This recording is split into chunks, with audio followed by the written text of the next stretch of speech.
Barak or Blue Domako sa scientific name of Ararauna, meaning genius. So why are they called the geniuses? Because they have the mental capacity of a 4-year-old child. Yes po ma'am, kasi kanina na po sila ng 4 taong gulang ng mga bata. And just like most parents po, they have what we call zygodactyl feet. Now what is zygodactyl feet nga ba? Ipapakita niya ni Barak using a Filipino footwear called Kadang-kadang. Now Barak, so on. And there you go, that is zygodactyl protection.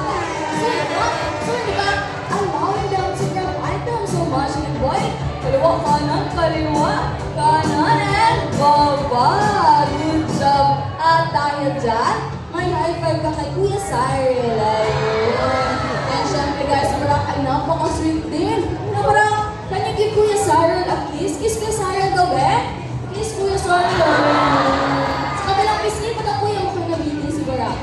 Kabila. Isa pa. There you go. And si Barak guys, ay isang echo warrior din. So sino nga ba dito nagsasegregate ng kanilang mga basura? Raise your hands. Who segregates their waste? Ayun sila ma'am, sila sir, sila ma'am. How about this side? Ayun din sila. Samahan nila taas ng kamay. Don't show worry po. Magtuturuan tayo ni Barak how to segregate our waste. Lakuyan na dyan. We have ang ating basurahan na non-biodegradable bin or hindi nabubulok. I-check din ni Barak ayun gumagana. And of course, we have our biodegradable bin or nabubulok naman. I-check din ni Barak ayun nasa kabila. Isa mo Barak.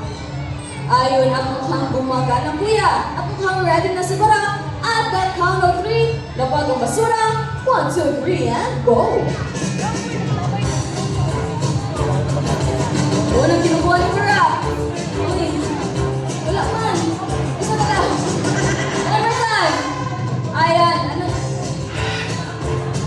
Okay, now Barak. Ano na? Guys, sila sa Barak now. Masigat ka na boy. Ayan na. Ang unang kinukuha ni Barak is a piece of plastic that is gonna go to non-biodegradable bin, which will go in another piece of trash.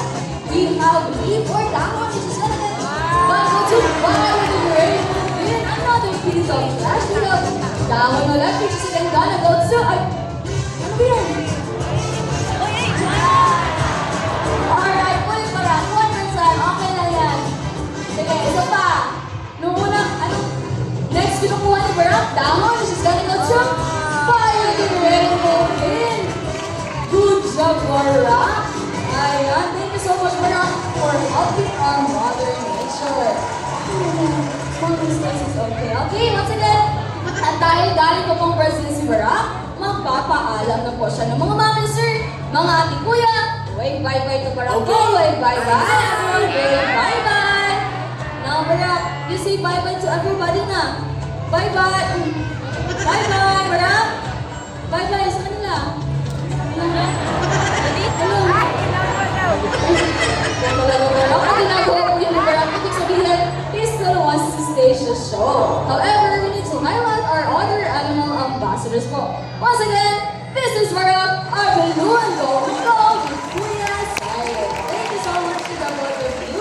And guys, by the way, fun fact pala about the Blue and Gold macaws, they are the 4th largest macaws in the entire world. First is the blue Hyacinth macaw. Alright, let's move on to our next animal ambassador, said Kakadu, with a scientific name of Kakatua alba, meaning older brother in Indonesian. Now, did you know that Apollo here is a multi-talented star? Now, who wants to see Apollo dance? Raise your hands. Who wants to see Apollo dance? Apollo, fans. How about Kuya Edsel? Who wants to see Kuya Edsel dance? Raise your hands.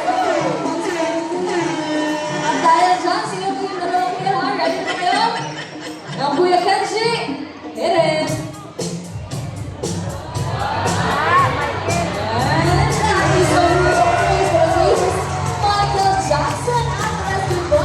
There you go, good job, Apollo. At syempre dahil na multi-talented star si Apollo, let's see some of his acting skills.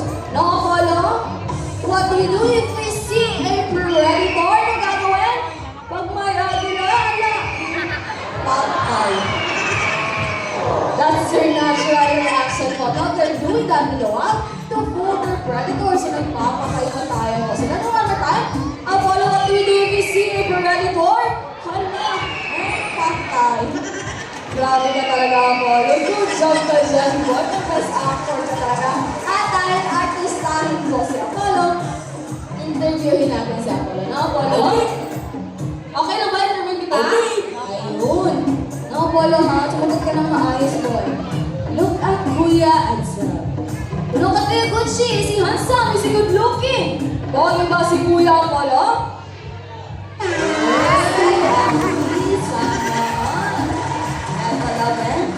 How about me, the boy? Look at me, I'm pretty. Maganda ba ako, Apollo? Sabi ka sa akin, Apollo. Sabi ka sa akin, talaga si Apollo kay Kuya.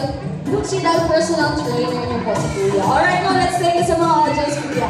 Okay, eto daw si... Okay, eto daw si Mom na naka... Ayan. Apollo, look at Mom. Is she pretty? Maganda ba si Mom Apollo?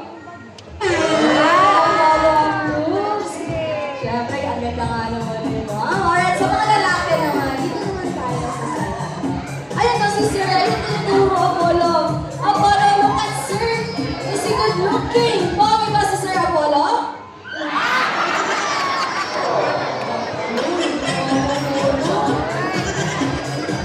Okay.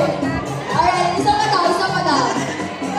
Ito si Mom. Ayan si Mom na nagka-dress. Apollo, look at Mom. Is she pretty? Maganda ba si Mom, Apollo?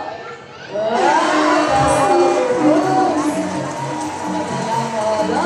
Isa pa daw, may one last na si Sir. Apollo, look at Sir. Is he good looking? Bagay ba si Sir Apollo? Wala.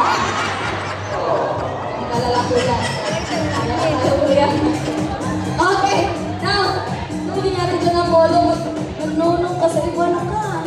Okay guys, once again, huwag na lang po natin pilitin sa parang malakbakan po natin.